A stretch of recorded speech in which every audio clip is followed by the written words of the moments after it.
Hello, explorers, and welcome. Get ready, because today we are going on an amazing journey to check out some of the coolest things on the planet, the incredible fire mountains we call volcanoes. So let's start with a little secret. Did you know that some mountains aren't just made of plain old rock? What if I told you some mountains can actually breathe fire? It sounds like something from a story about dragons, right? But it is absolutely true, and we're about to find out exactly how they do it. So what exactly are these fire mountains? What's their secret? Well, our first stop is to figure out what a volcano really is. Let's go investigate. Okay, so imagine the Earth has a kind of skin on the outside. We call that skin the crust. A volcano is basically just a special opening in that skin that lets all the super hot, really gooey rock from way, way deep inside the Earth find a way to escape. Ready for the really fun part?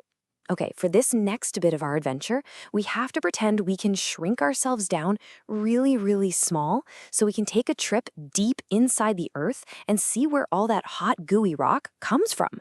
Let's go! All right, here we are. Our first stop, the Earth's crust. This is the ground that we all live and walk on every day. But here's a cool secret. The crust isn't one big, solid piece. Nope, it's actually more like a giant cracked eggshell made of huge puzzle pieces that are always moving around super, super slowly. Hold on tight, we're going even deeper. Whoosh! We just passed through the crust, and now we're in the mantle. Whoa, it is getting really warm down here. This whole layer is made of super hot rock. It's mostly solid, but some parts get so hot they actually start to melt. Whoa, look over there. Do you see that glowing stuff? We found it. That is magma. Magma is what we call rock when it gets so unbelievably hot that it melts into this thick, gooey, glowing orange soup. And this stuff is the secret ingredient for every single volcano. So, we know there's all this hot, soupy magma deep underground, but why does it want to come out, right? Why doesn't it just hang out down there? That is a fantastic question, and we're about to find out. Okay, so here's how it happens. You know how you shake a can of soda and it fizzes up and explodes? It's kind of like that. First, those giant puzzle pieces of the Earth's crust move and can make a crack or a weak spot. Then, inside the magma, there are these gas bubbles, just like in a fizzy drink. Those bubbles push the magma up and up and up. The pressure just keeps building and building until, whoosh, the magma bursts right out of the opening. And that is an eruption. Now, you've probably heard two different words, magma and lava. So what's the difference? It's actually super simple. When the hot, gooey rock is still hiding under the ground, we call it magma. But the second it erupts and starts flowing on top of the ground, it gets a brand new name, lava. It's the exact same stuff, just in a different place. And just how hot is this lava? We're talking more than 1,000 degrees Celsius. To give you an idea of how hot that is, think about the oven in your kitchen. This is way, way hotter than that. So yeah, it's definitely something you want to watch from very, very far away. You know, it's not just lava that shoots out of a volcano. It's a whole show. Of course, you get those glowing rivers of lava, but you also get these huge, puffy clouds of ash, which are really just teeny tiny little pieces of rock and glass.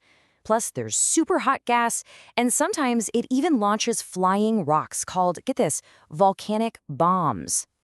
Now, here's something really cool. Not all volcanoes are the same.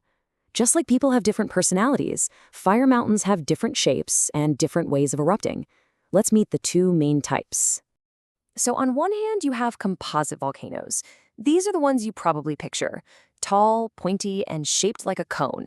Think of Mount Fuji in Japan. These are the volcanoes that can have really big, explosive eruptions. Then, on the other hand, you have shield volcanoes. These guys are wide and flatter, kind of shaped like a warrior's shield. Their lava's runnier, so they usually have calmer, gentler eruptions. The big volcanoes in Hawaii, like Mauna Loa, are shield volcanoes. Okay, with all this talk of explosions and hot lava, you might be asking yourself, are volcanoes good guys or bad guys? Well, believe it or not, the answer is, they're kind of both. Let's take a look. So let's talk about the dangers first. There's no doubt volcanoes can be destructive. Hot lava flows can cover roads, forests, and even whole towns. And those giant clouds of ash can get so high in the sky, they block out the sun and make it really dangerous for airplanes to fly. But volcanoes also give us some incredible gifts. All of that ash, after it settles on the ground, it makes the soil super healthy and amazing for growing yummy food. And get this, sometimes an eruption happens under the ocean, and the lava cools and builds up and up until, pop, a brand new island is born. How cool is that? So, you see, volcanoes are more than just destructive. They're a really powerful way of remembering that our planet Earth is alive. It's always moving, always changing, and always building new things for us to discover. And that brings us to the end of our Great Volcano adventure. We journeyed deep inside the Earth and saw how it all works. So now, I have one last question for you, explorers. If you discovered a brand new volcano, what incredible name would you give it? Think about it. Thanks for exploring with me today.